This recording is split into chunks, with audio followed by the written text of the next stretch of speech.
Today we're going to be evaluating variable expressions. This means we're going to be substituting or changing numbers for the variable or the letter. Evaluate a squared plus 3 when a is 4. So what does that mean? So that means that this a right here is the same thing as 4, so what I'm going to do is simply replace the a with 4 and then rewrite the rest of this expression. So 4 squared plus 3. Again, I just took this whole thing and brought that right there. I know that 4 squared is going to give us 16, and then 16 plus 3, right, we're simply just bringing everything down, is going to give us 19. And that 19 is our answer. Easy. Let's look at this. Find the value of 3x when x is 4.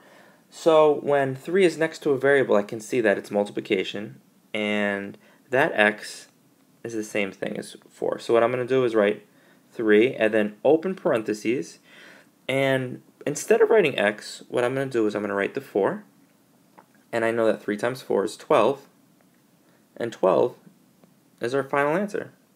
Nice. Evaluate 2b minus c when b is 3 and c is negative 4. Alright, what I know here is that we've got two separate variables. So we've got b, which I know is 3, right? And I can see that c is negative 4. I'm going to rewrite this expression. So 2, but instead of b, I'm going to write, open parentheses, 3 minus, and then instead of c, of course, we're going to write negative 4. Alright, so I simply took this right here, popped it in.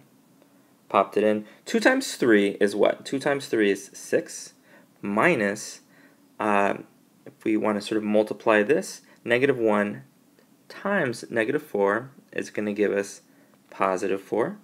And 6 plus 4 is 10. Nice.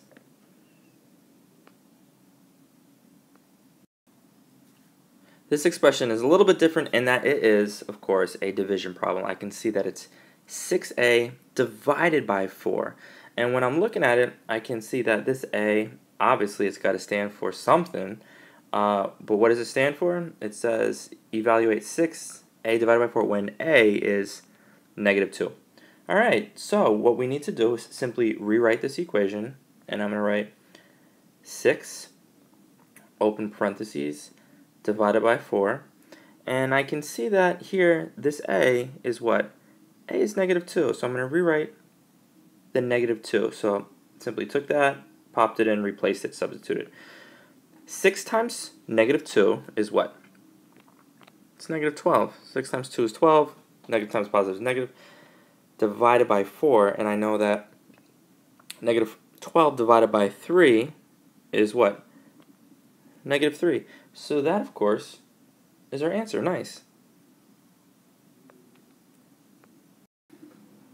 Let's take a look at this last expression. 3x squared minus y. I noticed that there are not one, but two separate variables. The first variable, of course, is the x. The second is the y, or in this case, the sort of negative y. What we're going to do is we're going to substitute, and let's see what we're going to be substituting the x and the y for. So when I'm looking at this, I can see that x is 2, and I can see that y is negative 4. Alright, so let's rewrite this expression. 3, and then instead of x, we're going to write times 2 squared minus, and then what's in the parentheses? The negative 4. So we need to make sure that it's set up just like this. Now what we're going to do is we're going to evaluate this by multiplying 2 by itself, because this is 2 squared, so 2 times 2 is 4. So it's going to be 3 times 4 minus negative 4. What I also know is that if we're going to simply pop in a little negative 1 right there, and we're going to distribute, negative 1 times 4, negative 1 times negative 4 is going to be positive 4. And 3 times 4 is 12. So 12 plus 4 is 16. this is our answer.